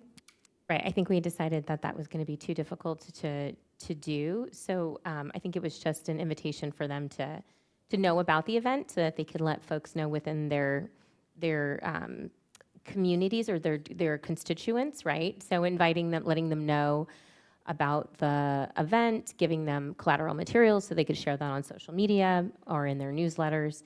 And then, and if any of their folks, feel inclined, they can let us know if they really want to show up. But I suspect that there's a lot of other competing, events going on, especially with this close, when it's not that close, but, through summer and stuff, there's probably going to be, before we are able to send a letter out, there's folks who are going to get booked out. So I'm not really that worried about it. Got it. All right. Don't really have an update at the moment. I do know that we have a we do have a press release from past years, right? So we're just gonna have to modify that and send that out as the event gets closer. For our youth ambassadors, so we'll give you more information on our Mental Wellness Expo, but it is our mental health, I guess, expo, what we have branded it, mental wellness. And so there are a number of local exhibitors who offer mental health services. We have wellness activities there, and then we're also going to have several presentations in different languages on different mental health topics. So we will definitely need you. Gabrielino students played a huge role last year in terms of volunteering. And so our Commissioner Borja at that time, who's one of the counselors at Gabrielino, helped to organize that, but we'll be heavily relying on you to spread the word and also to provide input and maybe giving Vice Chair Godo some input on the presentations and what you think might appeal to a younger audience. So maybe you can just let them know what's going on there. So, but we'll give you more information so that you're aware, but that is going to happen October 1st. I'm in charge of volunteers, so I'll be working with you and with the youth as well. I don't have anything to add right now. That'll be closer to the time, but Council Member Menchaca did ask me to let you know that Herald Christian, and I don't know if they participated last year, they're very interested in participating this year, both in promoting the event with their patients as well as having a booth. So if whoever is in charge of exhibitors can please reach out to Herald Christian, and Councilmember Menchaca can let you know the contact person. I also wanted to just say to the ambassadors that, we're trying to have an event that reaches people, across the age range, and, students, of course, and youth, and parents, and as well as seniors. And a lot of what we're trying to do is to reduce the stigma of, reaching out for help when you have issues with your mental health. And, in these immigrant communities, it's a difficult thing to do. And so, thinking of things that can bridge kind of the generations, and talking about these subjects and making things more open and normalized is kind of what we're trying to do with this mental wellness expo, as well as just giving people, access to resources and, understanding what is out there. But I think more just being like, oh, these things that we go through are because of, our trauma or our mental health. Because there are things that every day they're like, oh, no, I'm just angry. But like, that's because of something. And so having people get a greater awareness of their mental wellness is kind of what we're trying to do with this event. So I am taking the lead on our workshops, and the event is on October 1st, which is a Sunday. And previously, we have already engaged an organization called Changing Tides, which participated with us last year, and they're going to be doing a suicide prevention training. It's an organization that is focused on reducing the stigma within the API community, but we are going to offer our workshops, as we did last year, in English, Spanish, and Mandarin. So that's the grant that we received for the Lives translation. So instead of having to do all separate workshops, we're going to do them all together so people can have that experience together. LA County Department of Public Health has also come on board and agreed to do a couple of workshops with us. We haven't nailed down which yet, because we were waiting to hear if we had the funds or not, as to how many we'd be able to partner with them on. And my third sort of area kind of fell apart. I was looking for an organization that might be able to provide us some educational workshop on social isolation and how to combat it. As Commissioner Brenha mentioned, we were a little bit lacking for things around the senior community, and I think that's kind of bridges the gap between both teens and seniors, that area. But I reached out to AARP, and they don't have any local people. Most of their workshop people are based in Sacramento, and they did not get approved to travel. So I'm still looking if someone has. It looks like Commissioner Chen is going to jump in and give me an idea.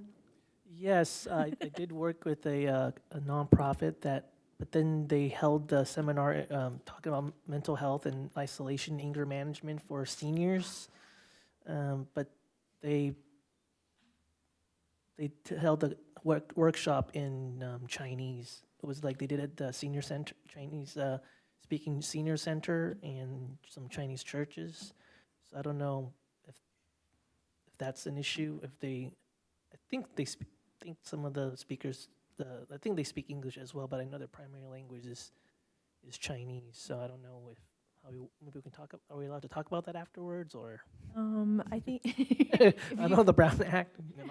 I think if you could send me their contact information, then I can get in touch with them and figure it out. That would be great. For our youth ambassadors, I know that the school district has, well, supposedly they are doing a big push in terms of mental health. Have you had any presentations at Gabrielino this year in terms of mental health presentations? I think the only real mental health presentation we got was at the beginning of the year when they presented the Wellness Center. But other than that, there haven't been any real clear indications, in my opinion. From what I know is that our wellness center does have an Instagram account and sometimes posts online, but that's really it. What I know sometimes. I also like to regard with spreading awareness. I know this is going to have to be consulted and approved, but I was thinking, since a lot of the youth uses social media, especially Instagram and TikTok, I was thinking that if we could possibly spread awareness also by possibly creating an account, because a lot of youth, it's much more easier for them to pay attention to images or something creative and not something, well, a bit boring for them. And it could capture a lot their attention. An example would be our clubs in our high school, that they create their own accounts. And whenever they create events, they post online. And it really does bring a lot of our classmates into those events, or when to bring especially our community together. Instagram really does help push, bring us students together. And I think, our CIO, our PIO, our Public Information Officer has gotten really good at creating videos. That's kind of, I don't know if you saw the video that went out looking for youth ambassadors, but I would love to see our 2 youth be part of a Instagram video from the city around this event, kind of inviting youth to participate. So we can certainly look at an account, but a problem with an account is that somebody has to maintain it. But we can certainly utilize the current City of San Gabriel Instagram accounts and other social media accounts and have you all participate in that as well. Thank you. I was looking for other resources for you, Vice Chair Goto, if they had a great speaker or somebody that we could snag. I was also thinking about reaching out, to care facilities. That they might know some people. They bring some people in, or they, I don't know if our senior center does workshops, but I was going to reach out to Duarte's because I know they do. But if you know of any, if you know of any, let me know. But that's a great idea because I do know some of the senior centers do provide those kinds of services. I do know some people at a couple of centers. I'll reach out to them and see what they know. As for me, I have no updates. Just gonna wait until about August to request the form to get updated, the one that we sent out, which is already basically formulated. Should be easy, right? And then after that, all I need is about a month or 2 to acquire all the gifts. So my responsibility is to gather the organizations and who will be participating with the booths. So I have most of the information. I'll be working with Matthew probably June to get some letters out and get some replies back from them. And meanwhile, I have one thought about for the youth ambassadors. There was a video of mental wellness program that we did last year. It'll be pretty, it'll give you a good idea about what that program was. So we could sort of you can get some ideas. And we promoted mental wellness instead of mental illness. So just to give a positive spin to it. So I would like to kind of have a general timeline of when we're going to be, we have certain things set so that we can, have the milestones that we can hit. I think that we should probably have the list of our the booths that we want to have by maybe, our July meeting, I would say. And I think, that's something that we can still ask people if they have other, people that want to be part of it. But we should already send out the invitations so that people can plan ahead. Because I know, some people already block off dates and stuff in their calendars. So, and you have that list available to everybody so far, the ones that were involved last year, and the ones that we're talking about adding Herald Christian. If we can have an updated list that maybe it can live on a Google Drive or something that is updatable and that people can see, is that okay to do? Yeah, I wouldn't necessarily put it on a Google Drive. Okay. Just from our perspective of trying to The Brown kind of Act. Okay. repeat the items in future years. I like to store everything on our shared drive on the city, just then if for some reason something happens to one of us, so someone can pick up where we left off. But we can definitely find a way to communicate that. So I can send out the list of what we currently have, and then it can be discussed at the next meeting. And if any of the commissioners have organizations that need to be added, we can certainly send it out right after that June commission meeting. My suggestion would be right after that commission meeting, just because we have Surf's Up coming up, so quite a few of those will already get an invite to be a community booth for that and for 4th of July. So I wouldn't want it to get lost in the shuffle. Oh, okay. of the other That makes sense. I love your idea of tracking stuff, project management 101, right? It would be great when we have these discussions about the event we're gonna have, to have that up there to see where's the progress. But I don't know who's gonna do it. I don't have the time to do that, but I can try to put something together. It's not going to be like super robust, but I can try to do something that will show progress and what things we have figured out so far. Commissioner Bernal, can I ask maybe for our next meeting if you just provide us with the timeline that you want us to use? So Okay. just like you said, Yeah. by June 30th, we need to have our, list of exhibitors. By August 1st, you want, whatever, we'll let you drive that. So, and I think that Vice Chair Goto, when she initially came up with the different roles, had some times also associated with that. That might help a little bit in terms of planning. But if you can provide us with that information, then we'll just take your lead with that. I think we should, as soon as possible, update the flyers just with the new dates. And I think it can be pretty general. Like it mostly is maybe not like a save the date, but more of a general flyer for this is coming. We're having workshops in multiple languages about mental wellness and interactive exhibits and, movement instructors. And so just so that people can send it out already. Now that the City of Hope grant has come through and that kind of affirms that the translations will take place, we can certainly have the flyer done by the next commission meeting. So that was kind of the not stalling portion, but it's just somewhat a good stalling portion. That way we're advertising it in the best way possible. So yeah, we can definitely have that done by the next meeting.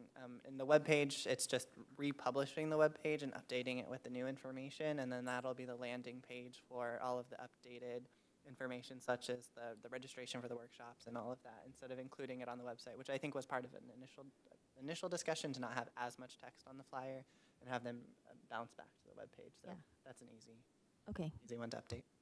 Sounds good. sounds good. How much more are we gonna expand this year? We're adding booths, right? Do we have a clear number or no?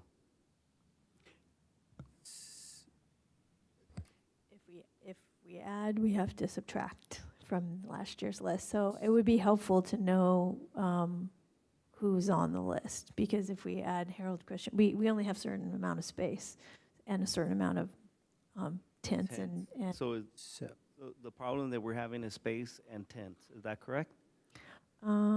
yeah, and I think we just wanted to contain the size of it so that people had an opportunity to see, like we did last year, to go through and make sure that they see all of the exhibitors. We don't want to have so many exhibitors that nobody comes to their Right. booth. Absolutely, I agree. Towards the left side where New York Life was at, I felt that area was a little bit underserved.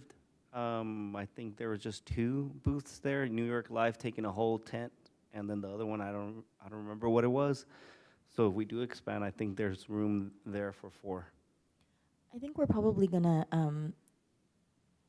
change the map a little bit and try to utilize the space a little bit better. But I think that also maybe we'll do in our June meeting. I think we should have kind of more of a finalized map ahead of time, because last time that was one of the things that was really confusing, and we never had a printed map for people to see where things were. And so some spaces were not, like, people didn't go towards the back or whatever. So if we can try to get that a little bit earlier on, that might be better. And one thing I wanted to mention for you as well is that I think we're only going to have 2 simultaneous workshop sessions. So the tent that we used previously could be for activities. I know it was a little difficult to have the sound bath and stuff kind of out in the middle of everything, but that's something that you can utilize for activities. And they'll be shaded, that one. Yeah, shade was key, yeah. I need some clarification here. I was given the mandate to get these, the booths in place. And I was also told that there were 15 spots there, but I did meet with Matthew and then sort of discuss that there may be 1 or 2 spots more. But again, the idea was to start with the program, with the folks that we already have, with the companies or the businesses that we already have. And of course, we add Harold Christian to it. And so are we open to inviting more? Are we open for suggestions from the committees? Or am I just working with those folks that we've already had last year? So the only thing, and I think we're mostly, it sounds like mostly working with the people we had last year, but there were some vendors last year that really weren't in line with our theme. And so we're going to try to keep things in line. So like New York Life, I'm not sure if that was, if they were offering a service that was particularly geared towards mental wellness. It's a great service for the community, but maybe not for this. So that's where you have some wiggle room to look at the list and maybe clean it up a little bit. And if we have a couple of extra spots, we can reach out to people. But I think in general, you're going to be restricted to 15 to 17 booth spaces. Booths there. Okay, so that means I would be working on the number of organizations and then coming up with maybe suggestions for 1 or 2. And then I intended to get this all taken care of before the next meeting in June.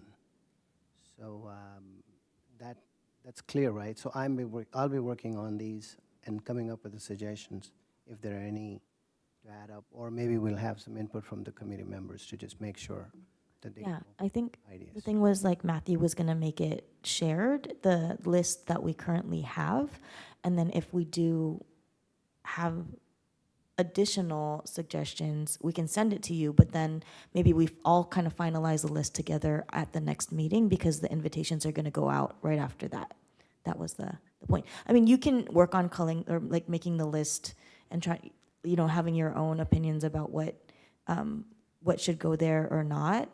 But you're more like the coordination between, the exhibitors, and then once we have our next meeting, then we'll send the invitations out. Does that make sense, Rick? Or I would, yeah, I have no problem with that. Except that I just want to make sure that the instructions are pretty clear about who is responsible and who is doing the work, right? So that's basically what I wanted to. yeah, so Matthew, you're going to send the invitations out, right? Once we have the list of like the email addresses and the, it usually comes from the city. I'll leave that up to you, Commissioner Khan, and we can work together. And we had a great first initial meeting, and I can pass that list off to you once we have it all finalized and draft the letter and everything. And then if you want to make that initial one and then have them bounce the completed application back to our office to compile and work through, that works as well. It would have a personal touch from a member of the commission. So it's up to you. I'll be open to doing that, but I'll sort of discuss that out with Matthew and then make sure that it's there. And I think also once we have that finalized and we have the map, you can kind of be part of like figuring out where they go and being kind of a coordinator with the exhibitor booths. Because I think it's too hard to have like one person be the contact to everybody that's there. So just making sure that they have what they need, being that communication, if they have any questions, making that go smoothly. Does that make sense? Yes, it does. Okay. And if you need any support, let me know. No, that's all right. I just wanted to make sure that I have clear sort of understanding of what is expected. And if I'm going to be responsible, I'd like to sort of take that seriously and get that done, rather than having it in several hands and not being able to get that in proper place. I think it's helpful for the exhibitors to have a point of contact in addition to Matthew, because he's super busy on that day. And so for the exhibitors to have you as their, go-to person when they show up, or they need, they don't know where their booth is, or they need parking instructions or whatever, I think to Commissioner Brenhog's point, it's great for them to have that personal, okay, I can go to. Yeah, and I definitely appreciate what you've actually done. That gave me the list that you made last time. It just sort of describes it puts up, it divides the work very well. And last year, there were just issues there, and I was a part of the committee, and I came in, I don't mean to just, that's done, but I just wanted to let you know that last year, before that list came about, I was in the meetings doing nothing, just coming in, putting my time, came in. I didn't get to even be a part, but I'm glad. Thank you for making that list, and we'll make sure that That's the whatever work is there, it's done for. Yeah, Thank you. that was our learning from the first year. Of time, I just, and because now we have our students also, and we just want to be efficient. So if there are additional questions, please work with Matthew directly. Bring your specific questions to the next meeting so that we can, discuss them also. But Matthew will be the contact person for each of us to go for committees. Commissioner Brenhog? Yep, I think that's it for today. I think, unless the youth ambassadors have anything else to input on this subject? Nope. Okay. So if you do have other ideas or input, you can bring it to the next HERE Commission meeting, or you can email to Matthew and he can kind of send it out also. And just thank you guys for working on this. Great. So we're going to go on to the number 5, which is commission reports. Each commissioner may address the HERE Commission in public on matters of general information and/or concern. This is also the time for commissioners to report on conferences and/or meetings that they have attended. We'll start with Commissioner Khan. Except the one which we just attended last sort of weekend. It was a great experience, not only making those origamis, but also having all the kids line up. It was just a blast, and I think we probably were the only booth that was busy all the time, or at least most of the time I was there, so thank you. I went to a lot of events, but I'm going to suppress all those to just highlight one event. But before I do that, I want to welcome and congratulate our junior commissioners or ambassadors. I hope you had fun. Today was definitely an engaging meeting, and we're going to keep it like that. And you guys are making it engaging, adding definitely a different take, and that's a wonderful surprise for me. So thank you for participating. With that said, I'm gonna look at the camera as I'm gonna wish my friend and mentor a happy birthday, and congratulate her. Helen Romero Shaw, happy birthday. I know you're on vacation. Congratulations on receiving the Congressional Woman of the Year recognition by Congresswoman Judy Chu, representing San Gabriel, for all your hard work and dedication to this community and to AYC. Thank you very much, and again, happy birthday. I have a couple that are, I think, related to our activities today. LA versus Hate, which was a partner of ours for the Mental Wellness Expo, has announced its LA versus Hate Summer of Solidarity, which is a celebration of LA County's cultural diversity. It's a summer-long celebration that will uplift and showcase cultural events and traditions across LA County in partnership with community-based organizations.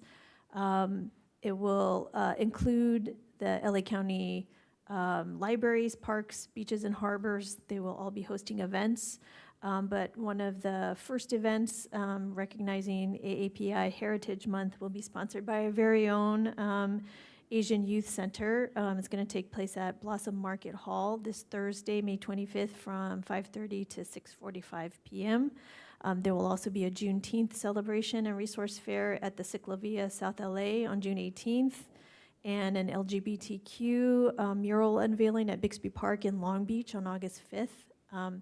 So for a full calendar of the Summer of Solidarity events, you can go to laversushate.org website and look for the community events calendar. I think it's a great way to promote unity, and I hope all of our commissioners will have an opportunity to participate this summer. And then, as we have discussed, June marks Pride Month, celebrating the LGBTQ community. And if anyone would like to join in on the festivities and unite in support of people who are being targeted and attacked across the country, you can attend LA Pride on Sunday, June 11th, starting at 11 o'clock a.m.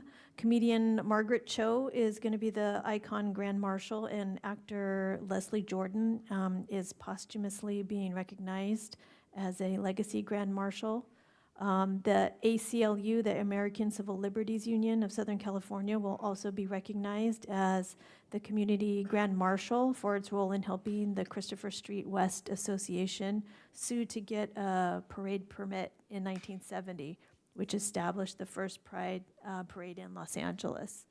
So for more information about the parade route, LA Pride Village, and public transportation options, you can go to lapride.org website. That's it for me. I will be in the parade this year. And you can see our commissioner second in the year. parade. Yeah.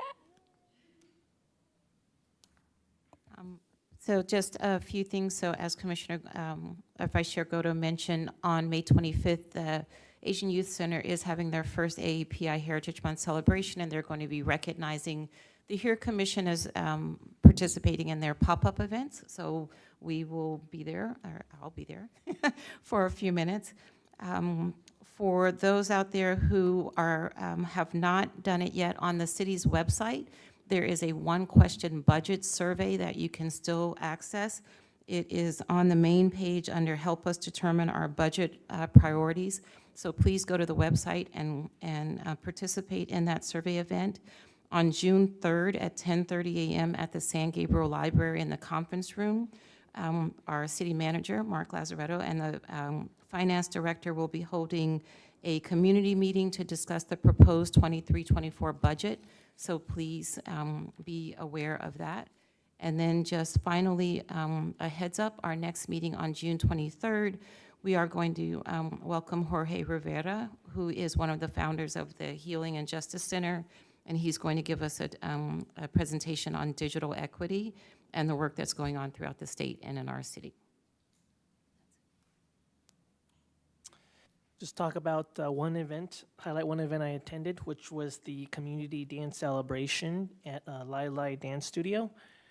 And through that event, I did have a chance to talk to NBC LA about mental health, and especially in the Asian American community in light of the incident on Lunar New Year. And I'm glad that we are all working together to address the stigma and the shame, especially in the Asian American API communities, in regards to mental health. So I hope that we can, it's not going to be a one-time or one-day solution, one size fits all or magic pill or panacea, but I think one activity at a time, one initiative at a time, that we can really have a breakthrough. Thank you. I just want to acknowledge, as we close out the month of May again, that the contributions and achievements of the AANH PI community, as well as the Jewish American as well as that it is Jewish American Heritage Month. So I just wanted to acknowledge both of those celebrations and their achievements. Other than the San Gabriel Play Day, which was just really great, I attended the SGUSD Arts Fest on Sunday, which highlighted it was at Gabrielino High School, highlighted visual and performing arts in the San Gabriel School District, and I think I would love to see more collaboration, I think, between different organizations. I think there's a ton of great events going on, but a little bit I feel like people get stretched too thin because everybody's kind of staying in their own little, events and running their own events. But I'm just wondering, what it would look like to combine more, to collaborate more, because I feel like in a lot of these spaces, we're trying to reach the same population, and to have 3 events on 3 consecutive days, you know, trying to do very similar things. Maybe there's a way that our efforts can be better spent to, you know, maybe combine it and make it bigger and better, because we have more manpower. And I'm wondering what that would look like. And I don't know if that's not something we can talk about now. I'm just gonna put that out there, but saying that we have amazing people in San Gabriel, and I'm really glad to be part of it. Do our youth ambassadors have anything they want to share?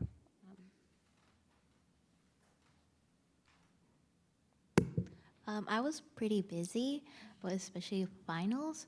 But I did attend a showcase, a speech and debate at Gabrielino High School, and was finally able to see my friend's speech because I couldn't attend to her tournament since it was pretty far.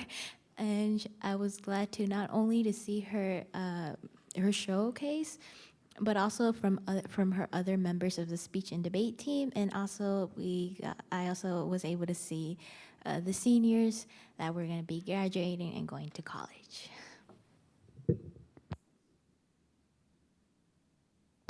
I'll be honest, I was going to say the exact same thing, but I would like to add one thing, which is that I also want to give a special thanks to the Jefferson Middle School speech and debate team that came to the showcase to come help out. I think that was a really good way to bring more inclusion and show how it's an event that affects not only just high schoolers, but the incoming generations as well. Thank you. And I will say just one thing, Commissioner Bringhal, is part of our work plan was we did suggest a multicultural event on San Gabriel's birthday in April, so we'll see where that goes. That may address some of those concerns you just raised. So we'll move to staff comments. Staff members have the opportunity to address the commission and public on matters of general information and/or concern.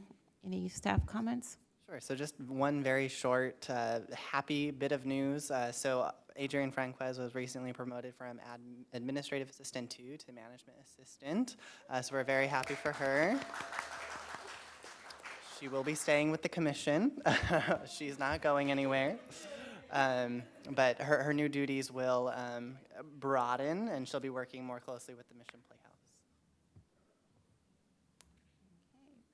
So with that happy note, we will adjourn. The next regular HERE Commission meeting will be held on Tuesday, June 27th at 6:30 p.m. Information regarding matters to be considered at each meeting will be available on the Friday before the HERE Commission meeting on the city's website at www.sangabrielcity.com. This regular meeting is now adjourned at 8:44 p.m.